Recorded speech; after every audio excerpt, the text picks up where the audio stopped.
আসসালামু আলাইকুম সবাইকে। তো আমাদের এই হাঁসের বাচ্চাগুলোর বয়স আজকে দিয়ে 2 মাস পার হয়ে গেছে। আর আমরা এবার হাঁস পালনে নতুন, এবং যেহেতু আমরা নতুন তাই আমি চেষ্টা করেছি সবসময় হাঁসের পুষ্টিকর খাবার দাবার সরবরাহ করতে, যেন হাঁসের সাইজে এবং গ্রোথে কোনো কমতি না থাকে।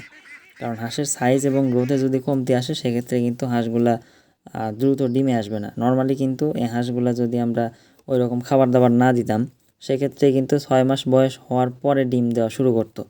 কিন্তু যেহেতু এখন আল্লাহর রহমতে এদের গ্রোথ ভালো আছে, তো সেই হিসাবে আমরা বলতে পারি এদের 4.5 মাস বা 4 মাস পার হওয়ার পর থেকেই কিছু কিছু হাঁস ধীরে ধীরে ডিমে আসা শুরু করবে।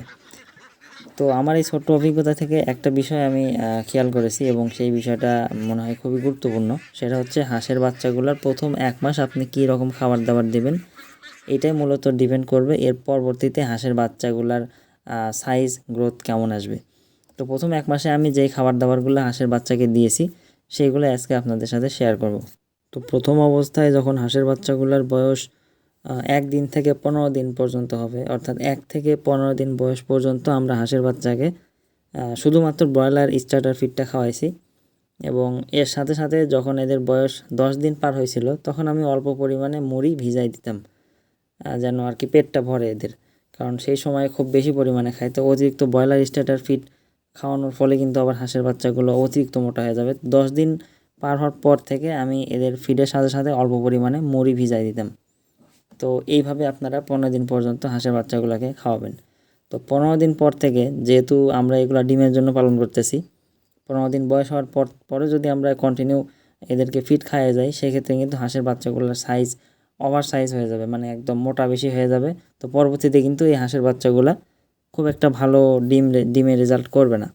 তো সেজন্য আমরা 15 দিন বয়স হওয়ার পর থেকে এদের খাবারে একটু পরিবর্তন আনছি। পরিবর্তনটা হচ্ছে এদের যে ফিডটা দিতাম সেই ফিড আমি অর্ধেক দিচ্ছি, এবং অর্ধেকটা হচ্ছে খুদের ভাত দিচ্ছি। খুদের ভাত হচ্ছে আপনারা যেই খুদটা পাওয়া যায়, যেই খুদ আমরা গরু ছাগল হাঁস মুরগিকে খাওয়াই, সেই খুদটাই আমি সিদ্ধ করে খুদের ভাতটা অর্ধেক দিই, এবং অর্ধেক পরিমাণে ফিড দুটো একসাথে মাখায় অল্প পরিমাণে পানি দিয়ে একদম নরম থকথকে করে মাখায় এটা হাঁসকে দেই, এবং এটা এরা খুব ভালো খায়। এরপরে যখন এদের বয়স 20 দিন বা 25 দিন হবে তখন থেকে আমরা এই খাবারের সাথে অল্প পরিমাণে চাউলের কুড়া দেব। এই যে এটা হচ্ছে চাউলের কুড়া, একদম মিহি চাউলের কুড়া যেটা, সেটা বা ধানের গুঁড়াও বলে অনেকে, এটা সাধারণত ধান ভাঙার মেলে পাওয়া যায়। এবং তার সাথে অল্প পরিমাণে গম দেব। গম আমি গোটাই দিচ্ছি, আমি ভুসির পরিবর্তে গম দিচ্ছি।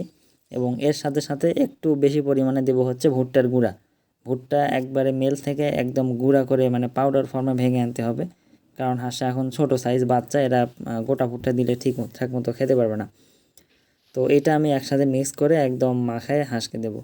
তো এই গম ভুট্টা দেওয়ার মূল কারণ হচ্ছে হাঁসের গ্রোথটা যেন ঠিকঠাক থাকে, এবং হাঁস যেন শুকিয়ে না যায়। হঠাৎ করে যখন দেখা যাবে ফিড থেকে আমি অন্য খাবার দিতে চেষ্টা করব বা বাইরের খাবারে অভ্যস্ত করব, ওই সময়টাতে কিন্তু অনেক হাঁসের বাচ্চাই ঠিকঠাক মতো খাবে না, বা না খাওয়ার কারণে কিন্তু শুকিয়ে যেতে পারে। তো ওইটা যেন না হয় সেই জন্য আমি অল্প পরিমাণে গম ভুট্টা দিচ্ছি, যেন হাঁসের স্বাস্থ্য ঠিকঠাক থাকে।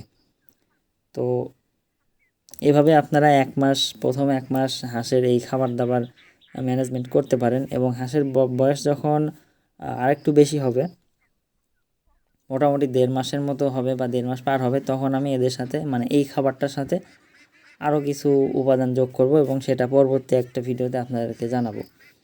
তো আজকের মতো এখানেই বিদায় নিচ্ছি। ধন্যবাদ সবাইকে ভিডিওটা শেষ পর্যন্ত দেখার জন্য।